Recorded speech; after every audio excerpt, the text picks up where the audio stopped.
سنو دلوں کے حال تم سے بہتر تمہارا خدا جانتا ہے۔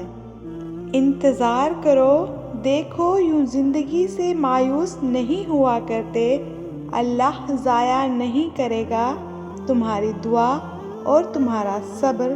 انتظار کرو، دعائیں جتنا بھی وقت لیتی ہیں ان کا رنگ اتنا ہی گہرا ہوتا ہے۔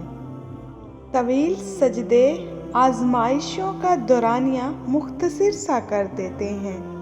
اللہ کے آگے رونا، درد کتنا بھی ہو اللہ کے آگے رونے سے سکون میں بدل جاتا ہے۔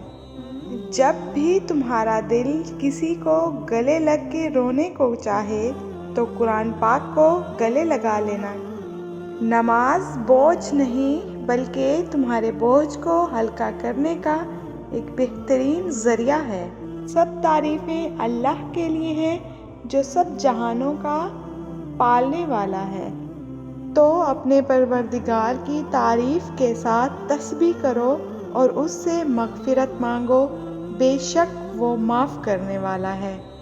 حضرت علی رضی اللہ تعالیٰ عنہ نے فرمایا، جب دعا کرتے وقت تمہاری آنکھوں سے آنسو آنے لگیں تو سمجھ جانا تمہاری دعا بارگاہ الہی میں قبول ہو چکی ہے، اور یہ دنیا کی زندگی دھوکے کے سامان کے سوا کچھ بھی نہیں ہے۔ نماز کی پابندی انسان کے مشکل وقت کو بھی آسان کر دیتی ہے۔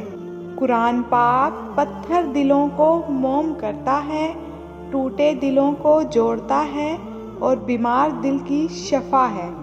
اے میرے رب، مجھے اکیلا نہ چھوڑنا۔